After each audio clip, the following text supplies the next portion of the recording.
오늘 우리에게 주시는 하나님의 말씀은 시편 77편 1절부터 15절까지 말씀입니다. 구약성경 857쪽에 시편 77편 1절부터 15절까지 말씀, 저 한 절 여러분 한 절 교독하겠습니다.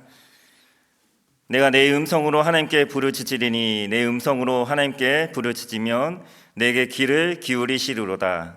나의 환난 날에 내가 주를 찾았으며 밤에는 내 손을 들고 거두지 아니하였나니 내 영혼이 위로받기를 거절하였도다. 내가 하나님을 기억하고 불안하여 근심하니 내 심령이 상하도다.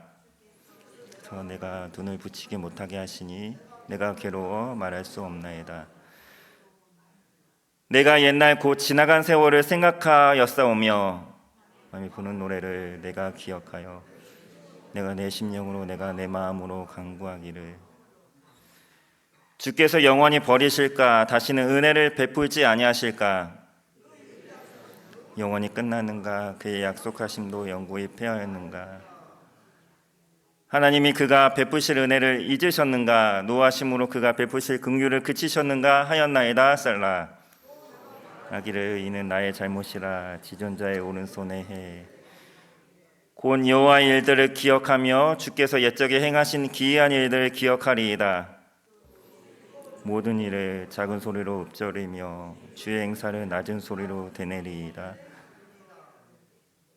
하나님이여 주의 도는 극히 거룩하시오니 하나님과 같이 위대한 신이 누구오니까?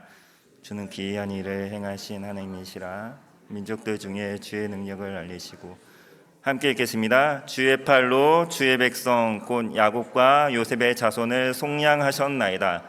셀라. 아멘.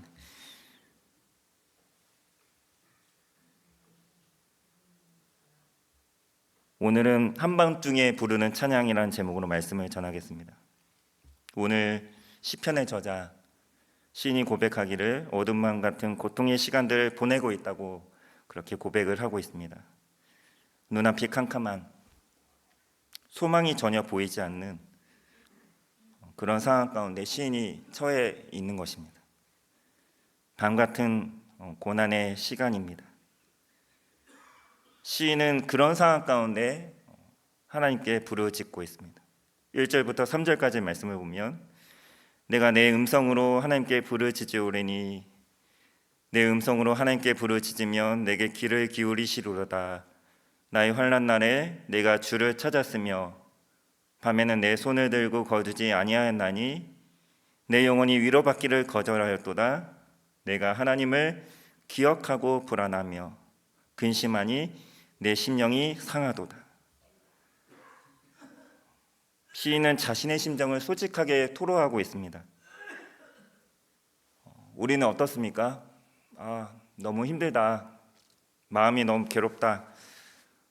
속상하다. 이렇게 내 심정을 솔직하게 표현하는 것을 주저하는 경향이 있습니다. 너무 힘들어서 소리를 지르고 통곡을 하고 불안한 심정을 솔직하게 고백하는 것을 마치 믿음 없는 행동이다. 그렇게 생각을 하는 분들이 계시는데 그러지 마시기 바랍니다. 우리도 시인처럼 이런 심정을 하나님 앞에 정직하게 쏟아낼 수 있어야 합니다. 그래도 나는 믿음이 있으니까 괜찮다. 그렇게 자신을 속이지 마십시오. 어느 누가 그럴 수 있겠습니까? 주님께서도 십자가 죽음을 코앞에 두시고 제자들에게 이런 말씀을 하셨습니다. 마가복음 14장 33절과 34절 말씀에 베드로와 야고보와 요한을 데리고 가실새 심히 놀라시며 슬퍼하사 말씀하시되 내 마음이 심히 고민하여 죽게 되었으니. 예수님께서 제자들에게 얘들아 나 지금 심히 괴로워서 죽을 지경이야. 그렇게 말씀하신 것입니다. 그런데 우리는 누군가 조금이라도 힘든 내색을 하게 되면 믿는 사람이 왜 그런 약한 모습을 보이는? 왜 그런 소리를 해? 그렇게 말을 하죠. 그렇지 않아도 힘들고 괴로운 사람을 더 힘들게 하는 말입니다. 그래, 얼마나 힘들어, 얼마나 아파, 그런 소리가 날 수밖에 없겠지, 이런 반응을 보여야 하는 것이죠. 공감을 해주어야 된다는 것입니다. 정말 아프고 힘들어서 기도조차 나오지 않은 상황이 있을 수 있습니다. 밥도 잘 넘어가지 않고 잠도 오지 않는 그런 불면의 밤을 보낼 수밖에 없는 상황, 누구에게나 찾아올 수 있습니다. 솔직하게 내 심정을 표현하는 것을 주저하지 마시기 바랍니다. 안 그런 척, 강한 척 하지 마시고, 정말 힘들 때는 힘들다고 솔직하게 말하십시오. 사람들한테 좀 말하기 뭐하면 하나님 앞에서라도, 골방에서 하나님 앞에서라도 솔직하게 토로하십시오. 우는 아이들을 다그치거나 울지 못하게 하면 어떻습니까? 병이 생깁니다. 너무 괴로워 울어할 때 꾹꾹 참는 것은 나를 고문하는 거일 수 있습니다. 예수님도 십자가 죽음을 앞두고 너무나 두렵고 떨리는 마음 참지 않으셨습니다. 나 하나님이야, 그래도 하나님이야, 그렇게 강한 척 하지 않으셨어요. 인간적인 면모를 그냥 솔직하게 드러내셨습니다. 위로조차 되지 않을 것을 아시면서도 제자들에게 솔직한 심정을 토로하셨습니다. 얘들아, 나 힘들어, 괴로워 죽겠어. 너희들도 같이 나와 같이 깨어서 함께 기도하자꾸나. 우리도 그래야 합니다. 우리가 천국에서 살듯이 이 땅에서 살 수는 없습니다. 우리의 이상이죠. 힘든 현실이지만 천국을 바라보면서 사는 것입니다. 이 땅에서 천국 같은 기쁨을 누릴 때도 있지만 정말 죽을 것 같은 극심한 고통을 느낄 때도 있습니다. 앞날에 대한 염려와 막연한 두려움이 생길 수도 있습니다. 이 모든 것이 우리의 연약함을 드러내는 것입니다. 오늘 시인도 이러한 자신의 연약함을 솔직하게 표현하고 있습니다. 오늘 새벽에도 살폈지만 시편 22편의 다윗의 고백을 주님이 그대로 십자가에서 외치시지 않았습니까? 내 하나님이여, 내 하나님이여, 어찌 나를 버리셨나이까? 엘리 엘리 라마 사박다니. 죄만은 우리가 버림받아야 하는데, 우리가 이처럼 부르짖어야 하는데, 죄가 없으신 주님께서 우리의 죄를 다 뒤집어 쓰시고 아버지께 버림을 당하셨습니다. 주님께는 정말로 낯선 경험이었을 것입니다. 그분은 아버지의 영원토록 하나셨기 때문에 그렇습니다. 그렇기 때문에 처음 경험한 거 아니겠습니까? 그래서 더 처절하게 외치시지 않았나 싶습니다. 주님은 우리를 위해 겪지 않아도 될 경험을 친히 겪으셨습니다. 시편 22편처럼 예수님께서 이 땅에서 겪으실 십자가 고난을 많은 시편의 저자들이 경험한 여러 고통들을 통해 미리 보여주는 그런 시편의 내용들이 꽤 많이 있습니다. 특별히 다윗의 시편에 나타난 예수님의 고난, 우리가 이번 고난 주간 동안 새벽마다 함께 살펴보고 있습니다. 주님께서 고난 중에 시편의 말씀들을 많이 인용하셨습니다. 우리가 시편을 읽어보면 그 시인들이 얼마나 많은 고통을 겪었는지 그대로 적나라하게 우리가 느낄 수 있지 않습니까? 다윗도 얼마나 많은 고통을 겪었습니까? 정말 견디기 어려운 상황 가운데 그들은 처절하게 부르짖었습니다. 그러므로 사랑하는 성도 여러분, 힘들 때 힘들다고 말하시고 같은 전도에 같은 구역 식구들에게도 기도 부탁도 하시면서 그렇게 삶을 나누시기 바랍니다. 하나도 주저할 일이 아닙니다. 난 아무렇지 않은 척 지낸다면 결국은 곪습니다.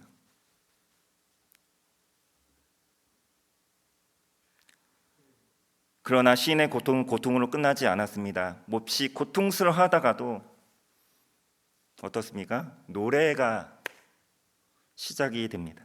노래를 부르게 되죠. 5절과 6절 말씀에 보면 내가 옛날 곧 지나간 세월을 생각하여 싸우며 밤에 부는 노래를 내가 기억하여 내 심령으로 내가 내 마음으로 간구하기를. 시인은 과거에 깜깜한 밤, 어둠 밤 같은 상황 가운데 하나님을 향해 부른 노래, 그 찬송들을 기억해냅니다. 하나님이 나를 영원히 버리신 것일까? 다시는 은혜를 베풀지 않으실까? 하나님의 인자하심은 영원히 끝나는가? 하나님께서 베푸실 은혜를 잊으셨는가? 하나님이 나에게 진노하심으로 긍휼을 그치셨는가? 이런 의구심을 품으면서도 찬양을 했던 것입니다. 시인 또한 기이한 일을 행하신 하나님, 민족들 가운데 능력을 행하신 하나님, 그의 팔로 그의 백성 야곱과 요셉의 자손을 속량하신 일을 기억합니다. 바로 애굽에서 종살이하며 고통 속에 부르짖던 이스라엘 백성들을 건져내시고 홍해를 건너게 하시고 광야를 통과하게 하시며 약속의 땅에 들어가게 하신 일을 가리키는 것입니다.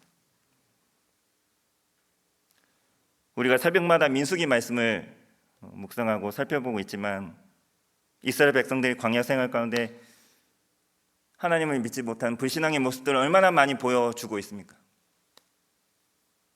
그럼에도 불구하고 하나님 그 백성들을 버리지 않으시고 결국 그들을 가나안 땅으로 인도하셨습니다. 우리가 믿음 가운데 살아도 영적으로 어두운 밤, 앞이 전혀 보이지 않는 그런 상황 가운데 놓여 있을 때가 있습니다.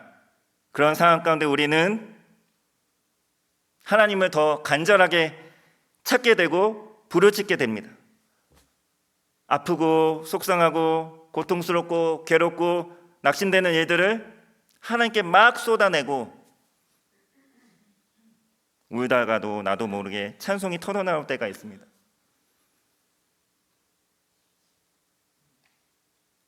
사도행전 16장 말씀에 보면 바울과 실라가 억울하게 매를 맞고 감옥에 갇힙니다. 얼마나 고통스러웠을까요? 낮에 붙잡혀 매를 수도 없이 맞고 감옥에 갇혀 한밤중에 찬송과 기도를 하기까지 어떤 일이 있었는지 성경은 침묵하고 있습니다.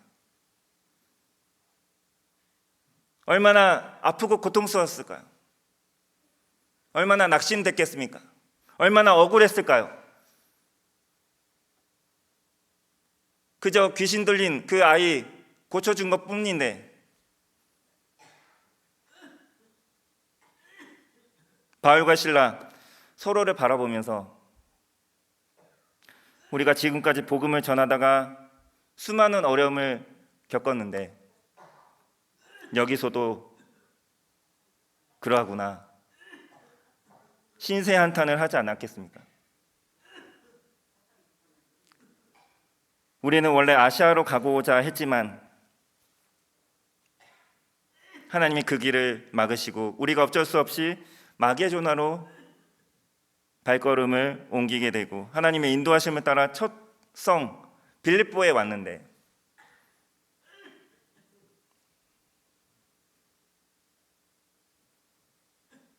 하나님은 왜 시작부터 이런 어려움을 겪게 하실까? 속상하고 아픈 마음들을 서로 나누지 않았을까요? 바울과 실라라고 해서 우리와 뭔가 다르겠습니까?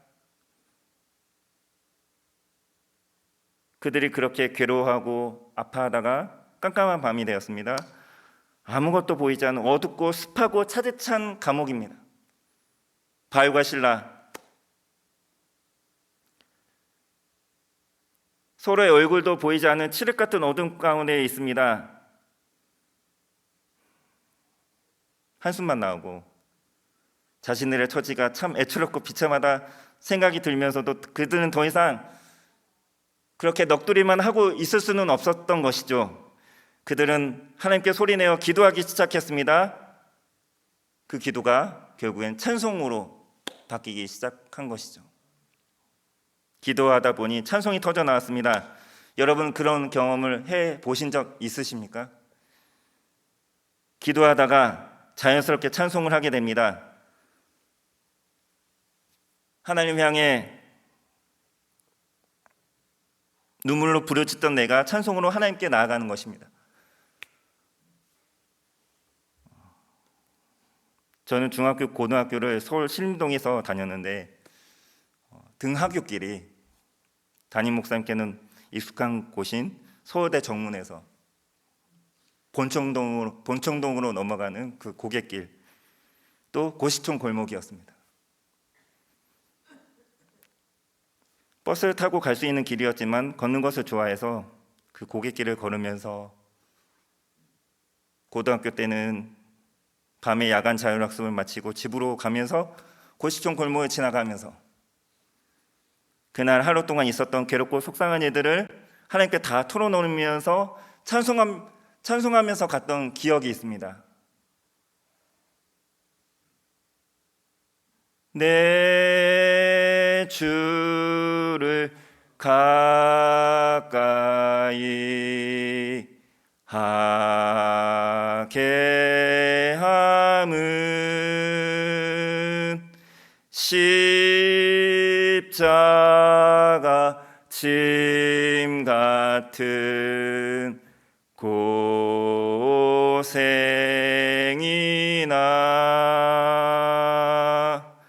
내 일생 소원은 늘 찬송하면서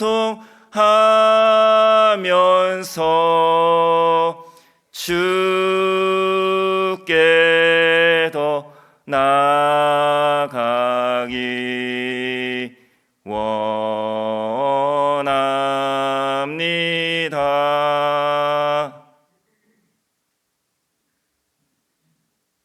그 두려움이 변하여 내 기도 되었고 전날의 한숨 변하여 내 노래 되었네.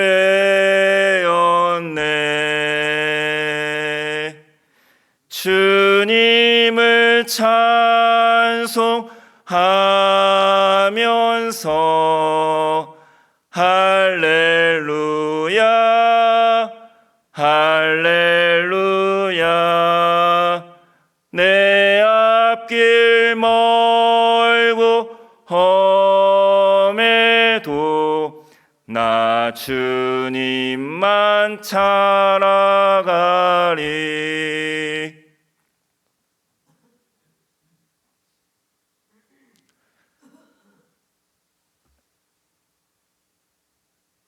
또 주님이 마지막 만찬을 제자들과 함께 나누신 후 제자들과 감람산으로 올라가셨을 때 찬미하며 가셨다고 성경은 말씀하고 있습니다. 마태복음 26장 30절 말씀에 이에 그들이 찬미하고 감람산으로 나아가니라. 주님이 선창을 하니까 제자들도 같이 따라 불렀을 것입니다. 제자들은 과연 무슨 생각으로 찬송을 따라 불렀을까요? 주님이 감람산에서 기도하신 후 군인들에게 붙잡혀 십자가에 죽을 것이라 생각을 했을까요? 아마 아무도 그것을 예상했던 사람은 아무도 없었을 것입니다.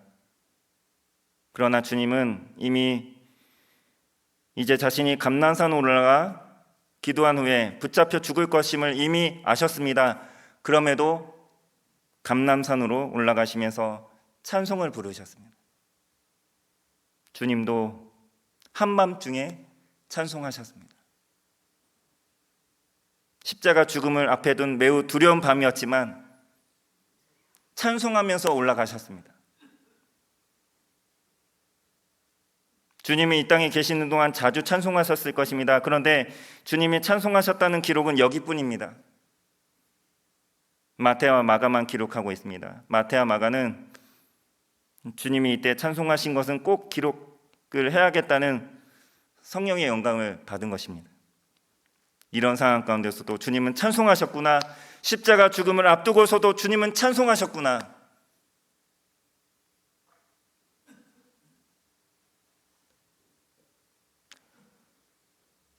우리가 앞으로 좋은 일이 있을 것 같은 기대감에 부풀어 있을 때는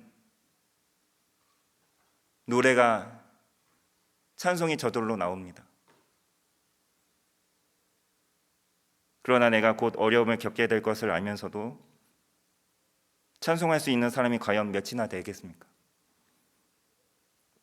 예수님이 그것을 우리에게 몸소 보여주신 것입니다. 어렵고 힘든 순간에도 여전히 우리는 찬송해야 한다는 사실을 몸소 우리에게 보여주신 것입니다. 우리는 좋은 날, 기쁜 날에만 찬송을 하지만 예수님은 죽음을 앞두고도 찬송을 하셨습니다. 우리는 환한 낮에만 찬송을 하지만 주님은 깜깜한 밤중에도 찬송을 하셨습니다. 여러분은 언제 찬송을 하십니까? 그리고 어떤 곳에서 찬송을 하십니까? 우리들의 마음은 어떻습니까? 늘 찬송할 수 있는 상태입니까? 찬송이 늘 준비되어 있습니까?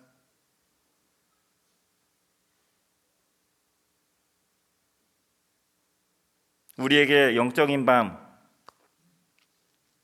영혼의 깊은 밤이 찾아올 수 있습니다. 물리적인 밤은 길어도 10시간이면 끝납니다. 그러나 영적인 밤은 굉장히 길 수 있습니다. 이 밤은 언제서나 끝이 날까? 저는 군대에 있을 때에도 밤에 보초 근무를 서거나 밤에 행군을 할 때에도 찬송했던 기억이 있습니다. 매우 졸리고 춥고 발은 아프고 그럴 때 찬양하면 어떻습니까? 고통을 잠시 잊어버리게 되고 시간이 생각보다 빨리 감을 느낍니다. 대산을 넘어 험곡에 가도 빛 가운데로 걸어가면 주께서 항상 지키시기로 약속한 말씀 변치 않네. 하늘의 영광 하늘의 영광 나의 맘속에 차고도 넘쳐 할렐루야를 힘차게 불러 영원히 주를 찬양하리. 오늘 시인도 영혼의 깊은 밤을 맞이하고 있습니다. 괴로워서 하나님께 막 부르짖다가도 무엇이 생각나는 것입니까? 아, 내가 옛날에 이런 밤 같은 시간들을 보냈을 때 나는 찬송을 했었었지, 나는 찬송을 불렀었지, 그 기억이 난 것입니다. 그래서 다시 찬송하기 시작합니다. 우리에게도 그런 찬송이 살아있기를 바랍니다. 찬송을 회복하시기 바랍니다. 저도 서약을 시작하면서 찬송이 많이 줄어들었지만 저도 다시 예전처럼 찬송을 회복하고자 합니다. 말씀을 맺겠습니다. 사랑하는 성도 여러분, 깜깜한 밤에 각자가 맞이하는 영혼의 깊은 밤에 찬송하십시오. 찬송하면 그 밤에 하나님께서 일하시고 역사하실 줄 믿습니다. 바울과 실라가 찬송하니 어떤 일이 벌어졌습니까? 옥문이 열렸습니다. 놀랍지 않습니까? 손발을 묶은 것들이 다 풀어졌습니다. 자유의 몸이 되었습니다. 그리고 어떤 일이 일어났죠? 감옥을 지키던 간수와 그 가족까지 복음을 듣고 구원을 얻게 되는 놀라운 일까지 벌어졌습니다.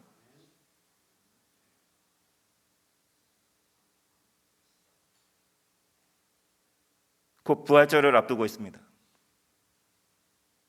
무엇보다 우리의 찬송이 부활했으면 좋겠습니다. 감사가 부활했으면 좋겠습니다. 영혼에 대한 사랑이 부활했으면 좋겠습니다. 우리들 삶 가운데 어두운 밤에 찬송한 기억들이 많아지길 바랍니다. 그래서 먼 훗날 또다시 영혼의 기쁜 밤을 맞이했을 때, 그때도 여전히 우리 입가에 찬양이 흘러나오길 간절히 소원합니다. 어떤 상황 가운데서도 늘 찬송하며 살아가시는 저와 여러분 모두가 될 수 있기를 간절히 소원합니다. 기도하겠습니다.